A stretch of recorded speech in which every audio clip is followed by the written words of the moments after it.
Hello, welcome to or back to my channel. My name is Stevie. This is Stevie Reads. And if you're watching this the day that it comes out, it is Christmas Day, so Merry Christmas. In this video, I am just trying to have some fun with my reading. The first 2 weeks of December was really not for me. I was incredibly sick. I read one book, but I want to read something fun, something festive and cozy, starting with the Love Light series by B.K. Borison. The first one is Love Light Farms. I hauled this series this year and was planning on picking this up around Christmas, so I don't know the exact tropes and everything for this one, but it's just giving like cozy small town Christmas energy. So we are definitely reading a festive book. And then we are starting a brand new series, but we are also going to finish one. I'm going to be reading the last book in the Chestnut Spring series, Hopeless by Miss Elsie Silver. Actually very excited for the characters in this one because we met them earlier in the series, and I've just been wanting to read Beau's stories. I want to read this before 2025, but also before Christmas as well, because I know that I'm getting some books for Christmas. I asked my husband to get me the Gold Rush Ranch series, which is Elsie Silver's series before this one, and that's 4 books. And then I have her series that she's writing right now. I have the first one, Wild Love, so he got me the second book in this one as well. So I know that in like a week and 2 days I'm going to get 5 more Elsie Silver books, and I just really want to finish this series. I don't know if this is giving Christmas vibes because this is like a cowboy romance series, so I like reading them in the summer, but I just barely read Reckless back in November and I gave that one a 4. And you know, I read that one and I was like, I really could finish this series this year. Like, I just have one more. Gonna read Hopeless.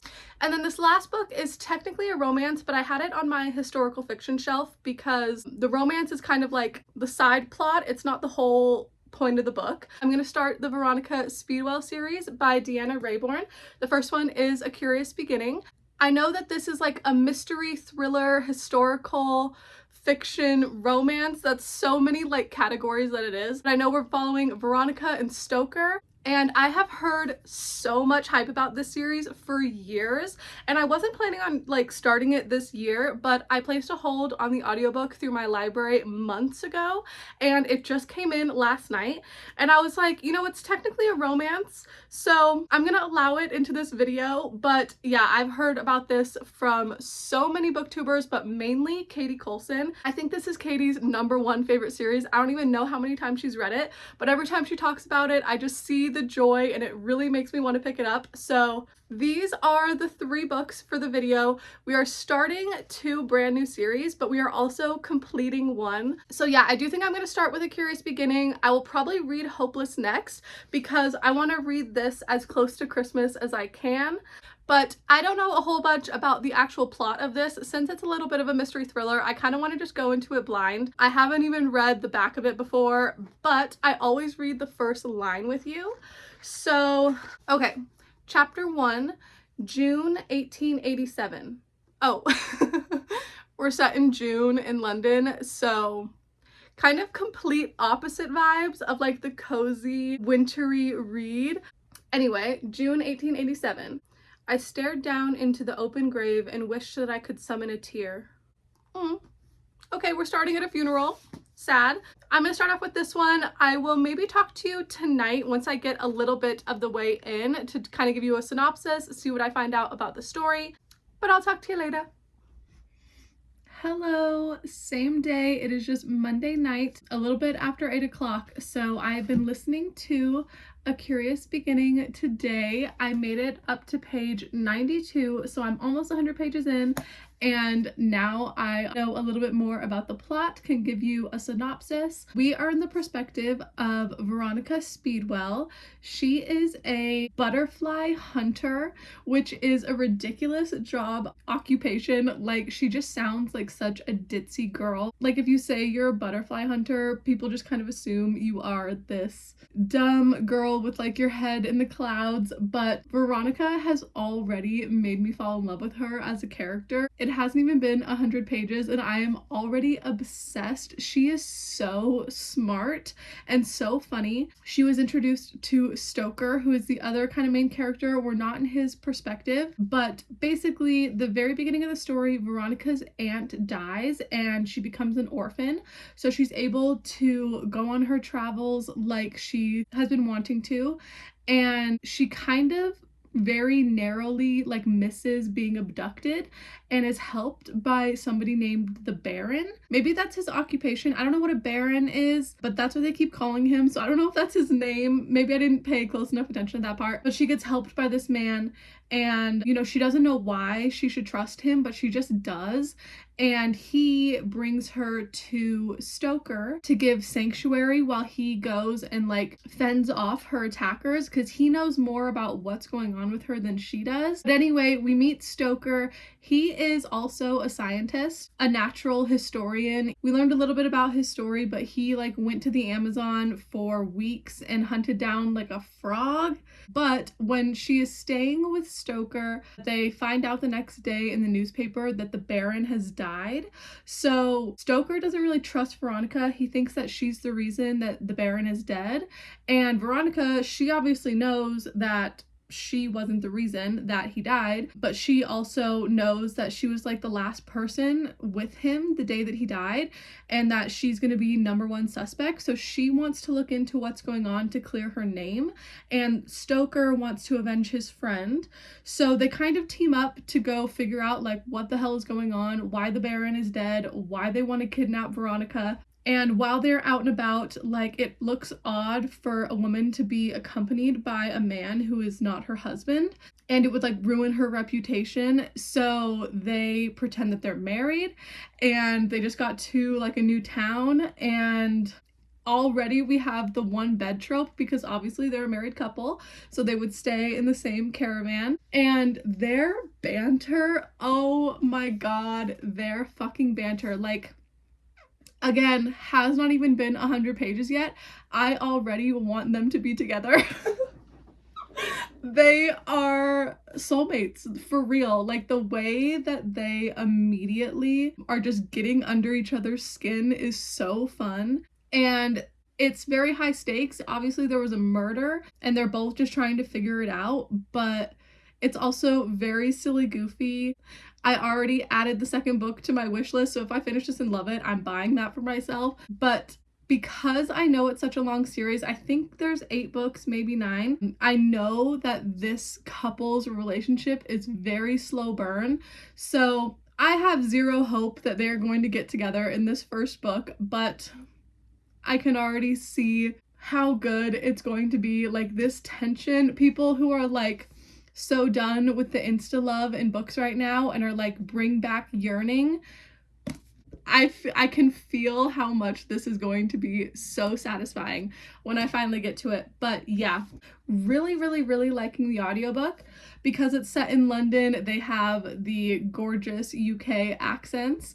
And maybe this is a weird comparison, but I was listening to the book, like, doing dishes, and I haven't seen the movie Tarzan in like probably 5 years. Like, it's been a long time, but it was reminding me of Tarzan a little bit. And maybe it's because I'm picturing Veronica as like Jane. When she was walking around, she was saying like holding her butterfly net, and he was talking about like when he was in the Amazon.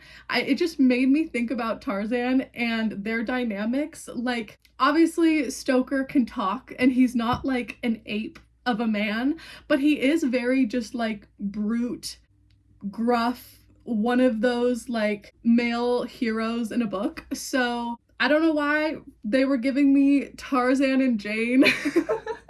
Maybe that's a crazy comparison, but it's, you know, her being a little scientist. I just remember in that movie, Jane is so like smart and proper, and Veronica is anything but proper. Like, she's admitted that she's had lovers and like she's not like very coy, but it's just, you know, like her little snooty scientific self. It is the accents in the audiobook. It just reminded me of that. Anyway, I might read a little bit before bed, but I'm actually thinking I might start Hopeless by Elsie Silver because I want to physically read this one, and it is pretty chunky. So this might just be the book that I, read physically on the couch at night when I have time to read with my eyeballs. And then I'm listening to the audiobook for this. I can do that on my commute or cleaning, doing dishes. Like, audiobooks are stunning for boring chores. And then I'm going to be listening to Love Light Farms as well when I finish this. So I want to read the back really quick because I don't know the tropes. So I want to figure out what I'm working with this story.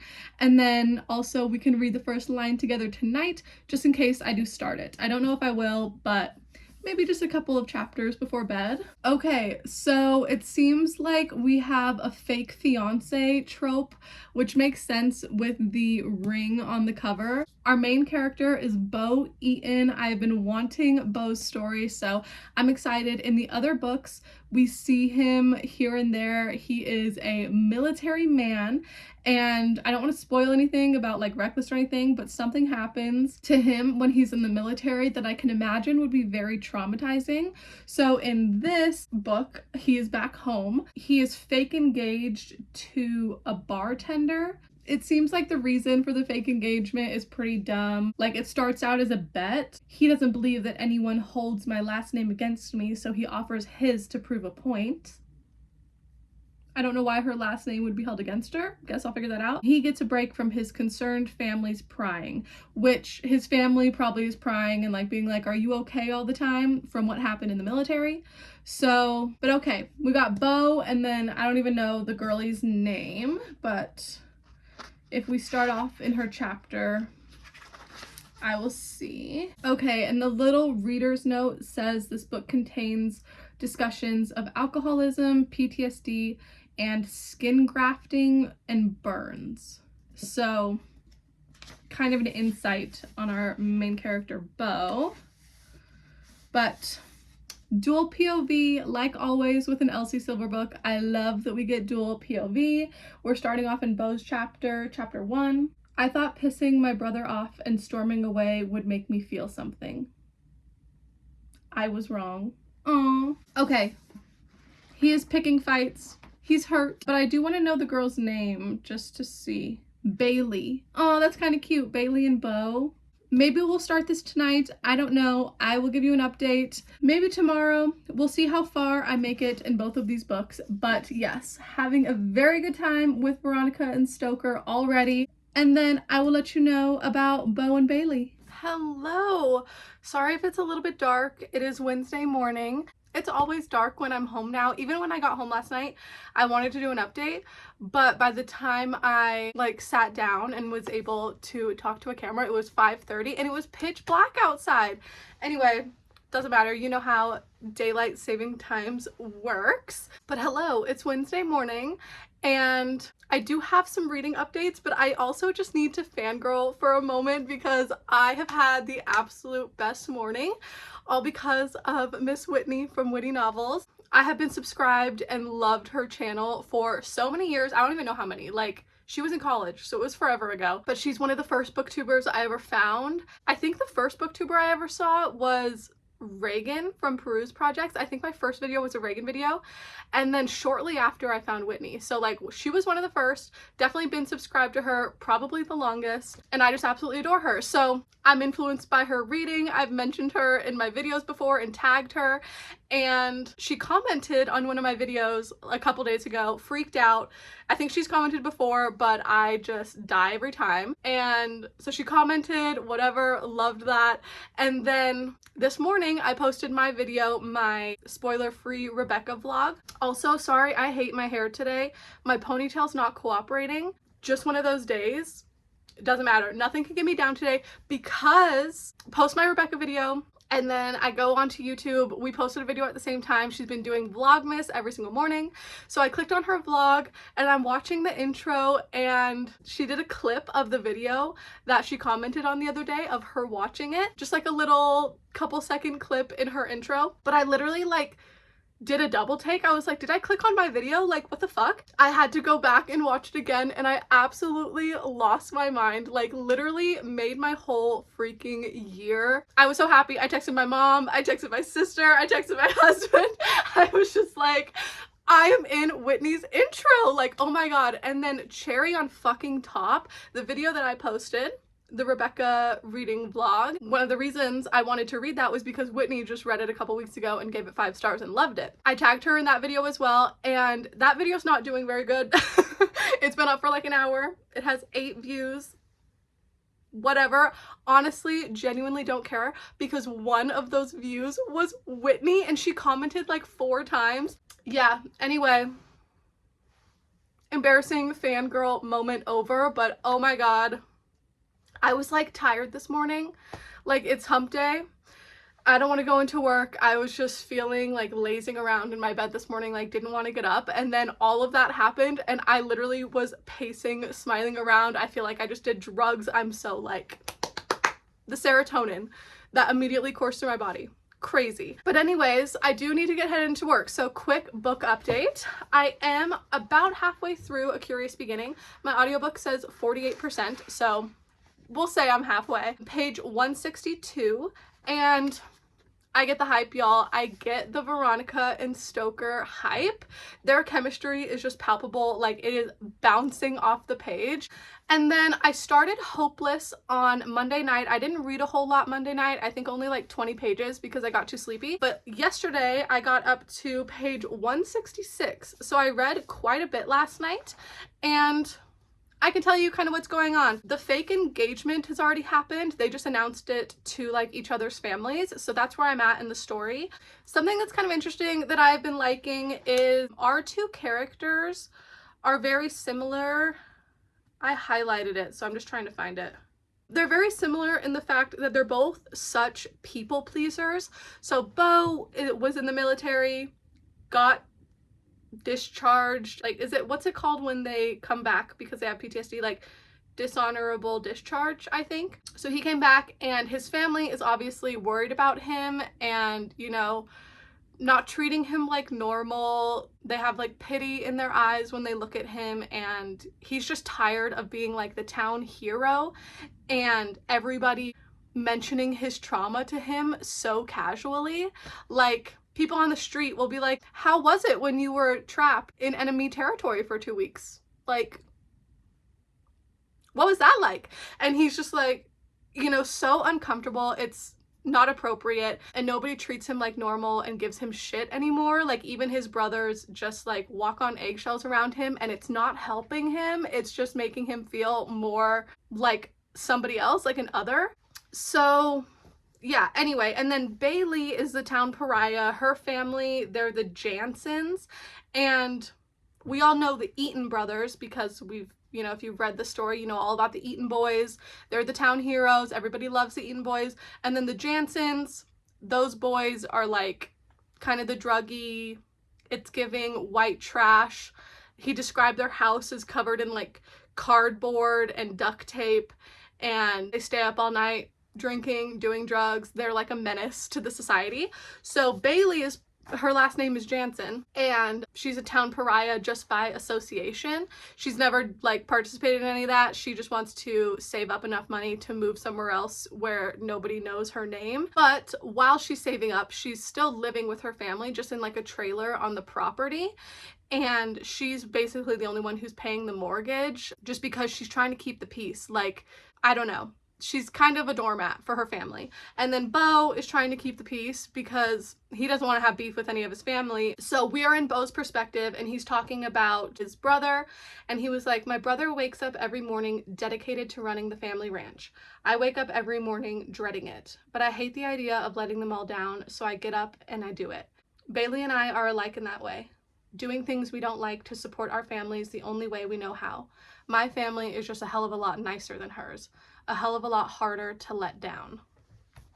So they're both kind of in the same place of just going through the motions. Neither of them are like currently happy in their situation in life, but they're going through the monotonous day-to-day to just like appease their families, keep the peace, and then eventually hoping that they can find their own happiness. So that's where the fake engagement comes from. Is Beau is like complaining about how people are treating him differently, and Bailey's like, well, people have been treating me differently my whole damn life because of my last name. And he's like, kind of like, yeah, you're being dramatic about that, like I don't think it's that big of a deal.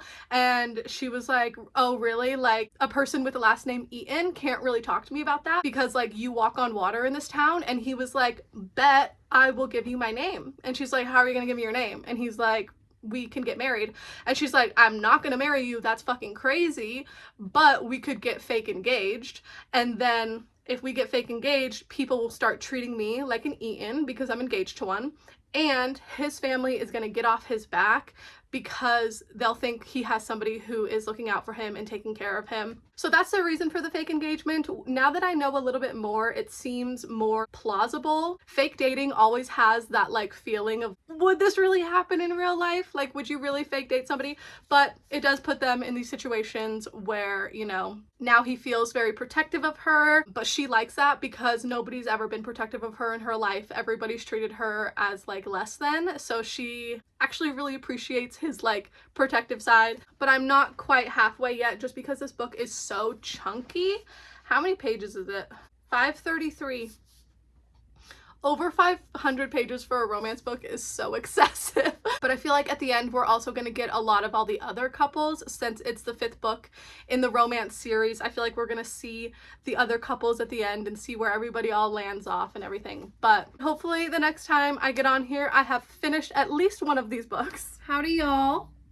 It is Thursday night. Don't know why I was in the South for a second there. Sorry if it sounds like a war is happening downstairs. Jordan is a whole floor beneath me and I can still hear his video game like coming up through the floor. It is not too late right now either. I think it's a little bit after 6 o'clock. But when I got home, he was making dinner. It was delicious. And then I just put on the audiobook to do the dishes and clean up. So still pretty early in the night and I just barely finished A Curious Beginning. I finished it literally like 5 minutes ago, so I don't even know what I'm rating it yet. Last time I updated I was halfway, so it's a mystery novel. Like a lot was revealed in the second half. Even about like our main character, she doesn't know a lot about who she is. Veronica, she's an orphan, so she doesn't know who her family is, and she learns a lot about herself.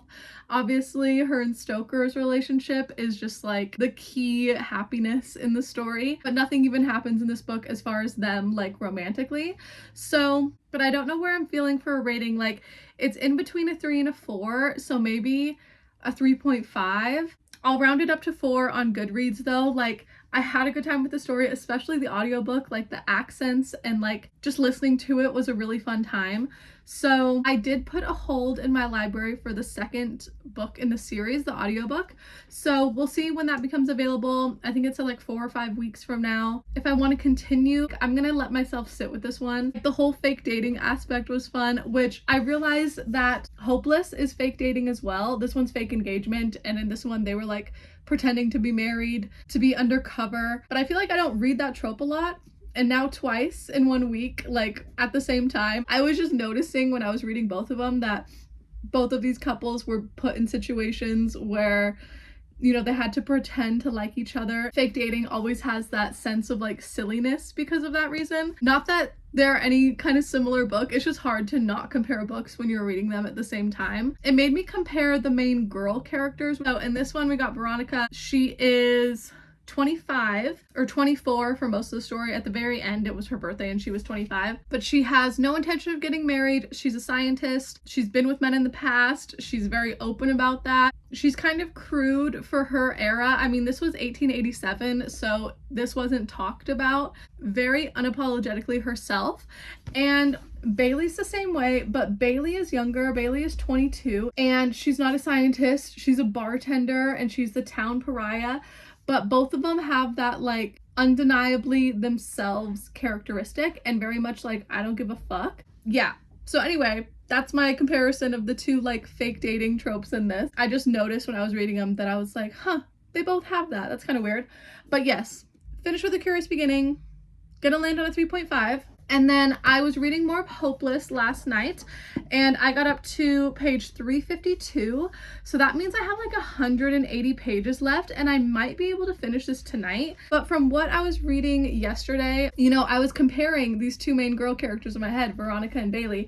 And I was just thinking about like how much of a badass Veronica is, how smart she is. You know, she's trying to like figure out this mystery. And I was just thinking about how Bailey is like kind of a doormat to her family. She's a bartender. She's so much younger. She's so much younger even than our male main character. There's like an age gap in this as well. I think he's 35, so there's a 13-year age gap. But I was telling you in the other clip yesterday, the day before, whenever, about how Beau doesn't like working on the farm. He felt when he was in the military, he had a very important job. You know, his missions that he went on were life and death, and like it changed the course of the war, you know, like he was a very important person, and he came back and now he's working on the farm, staring at cows, being like, there's no purpose to any of this. So in like one of the scenes I was reading yesterday, he was still complaining to Bailey about how like he's so depressed and everything, and Bailey actually shocked me. And she was very blunt with him, and it made me respect her a lot, so I'm gonna read it to you. So yeah, he's just talking about how fucking boring his job is, and she was like, only boring people get bored, and he was like, okay, that's kind of harsh. And she was like, you're a good guy, Beau, but you're just kind of out of touch. And he was like, come again? And she said, do you know how many people out there do jobs they don't like or get bored with their profession? They get up and go do a job they hate with every fiber of their being because they depend on that paycheck to live. They don't have a supportive family and a beautiful house to fall back on. That's real life. Being a shitty employee and unreliable at the job you said you'd do because it bores you, that's a privilege. Recognize it. Kind of wild. I mean, Beau really respects Bailey because everybody in his life tiptoes around him. He has a lot of trauma and people treat him like he has a lot of trauma, you know? But Bailey doesn't. And in that situation, you know, another person would have said like, oh, that sucks. I'm so sorry. I hate my job too, you know, whatever. And Bailey's like, it's a privilege to just start being a shitty employee because you hate your job. Like, cry about it, I guess. Like, I don't really care.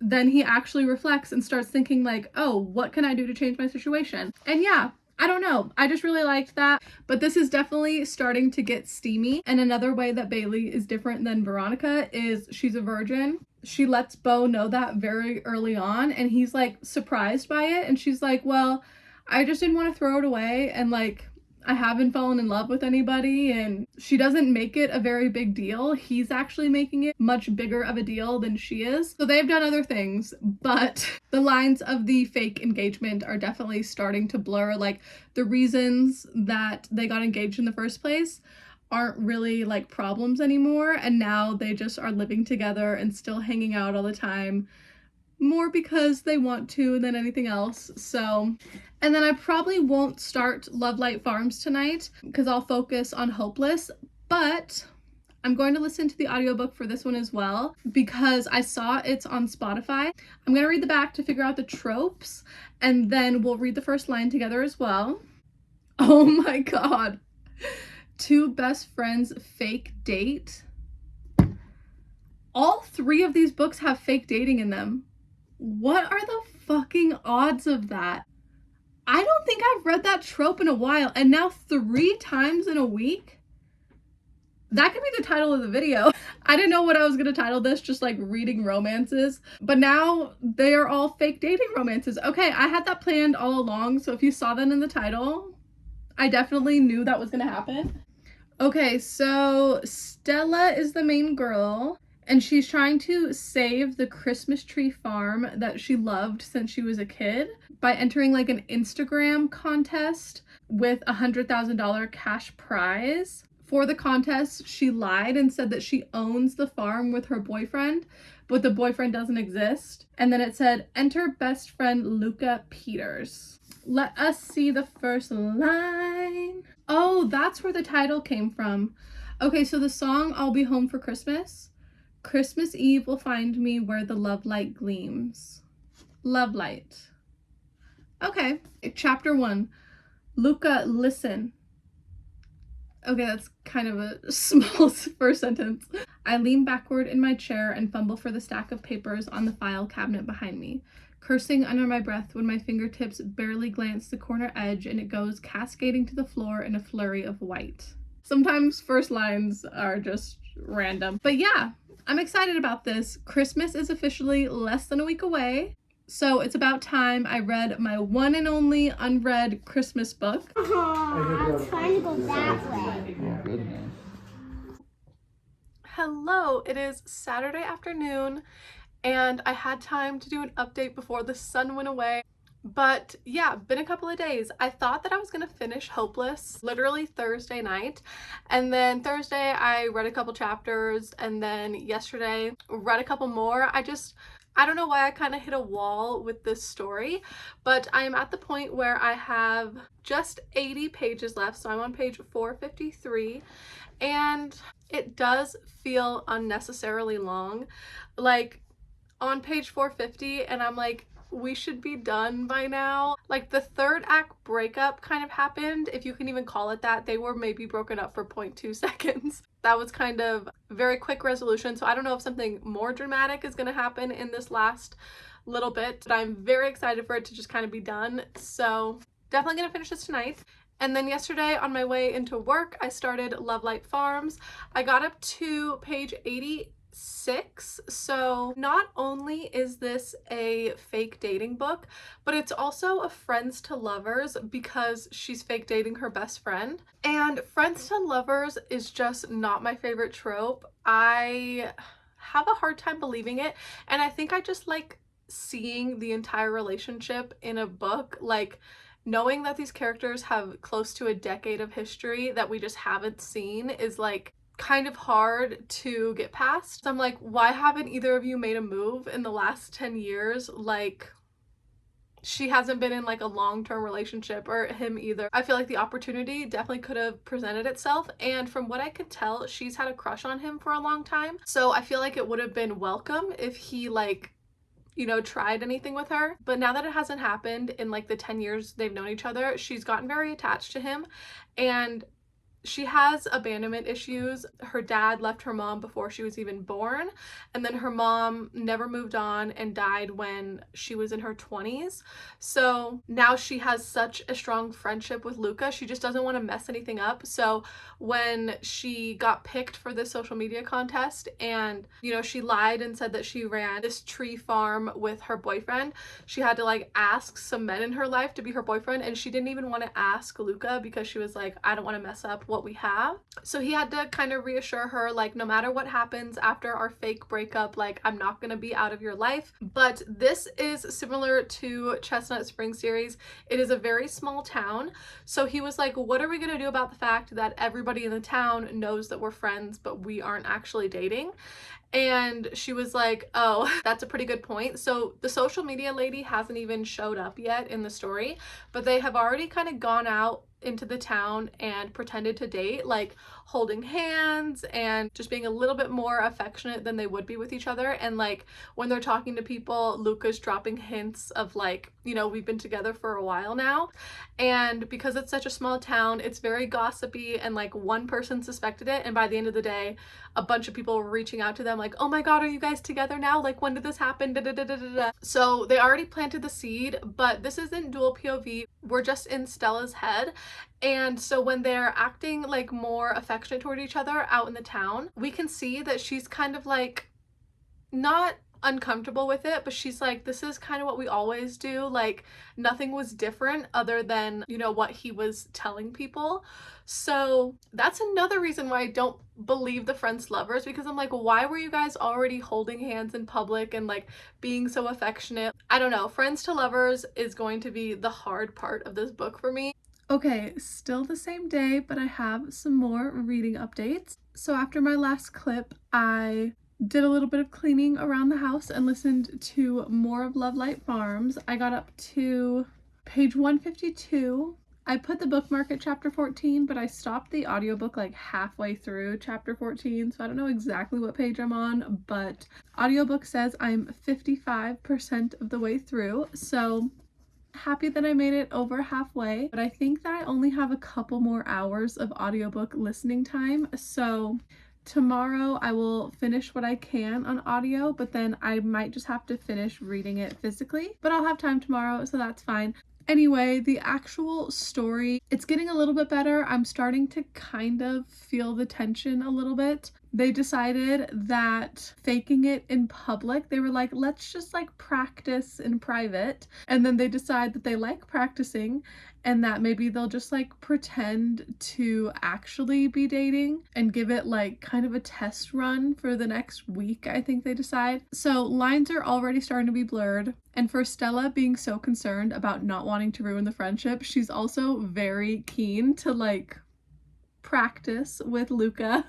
And then I just barely finished Hopeless, and I'm going to land on a 4 because I ended up liking this more than I thought. The only reason it was knocked a star was because I felt like it was way too long. So I do think it like lagged in the middle and some of it was unnecessary, but I do like how it ended. We got to go to Willa and Cade's wedding, and yeah, just like the family dinner moment at the end was really cute. So yeah, I'm very happy that I finished this series. I started it in October 2023, so over a year ago, and I just didn't want to bring this series into 2025. Hello! It is Sunday morning right now, almost the afternoon. I think we're like 10 minutes away from 12. But this morning, I only had 1 hour left of audiobook listening time on Spotify. So I listened to the last hour that I could, and I got up to page 190, so chapter 17.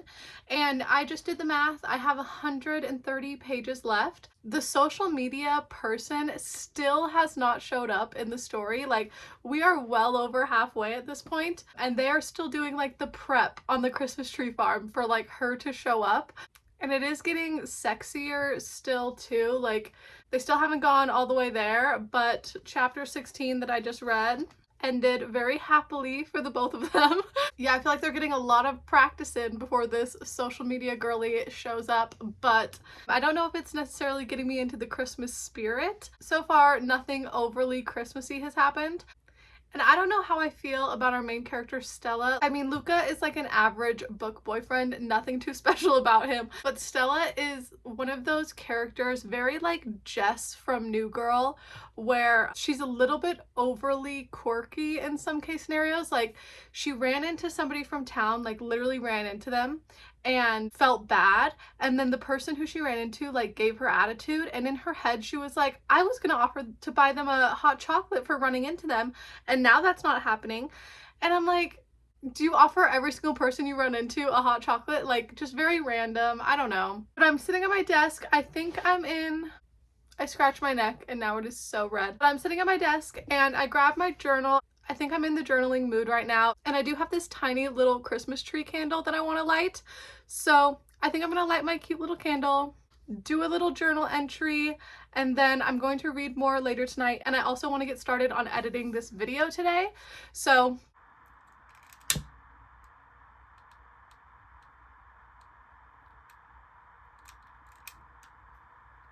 okay, welcome to the end of the vlog. It is the same day, just a little bit later in the night. It's like 7:30 right now, so really not even that late. But I did just finish Love Light Farms, and I'm gonna do a wrap up on all of the books. I also did get to start editing this video today, and it is so long. So I'm gonna keep this nice and short and sweet. We started the video with a curious beginning. I gave this 3.5 stars. After sitting on it for a couple of days, I think I do want to continue in the series. It might just be one that I kind of take my time with, and I did like the audiobook experience, so gonna keep reading them on audio too. It got me hooked. I'm invested enough to at least read the second book. And then I gave 4 stars to Hopeless. Really liked Bo and Bailey's story.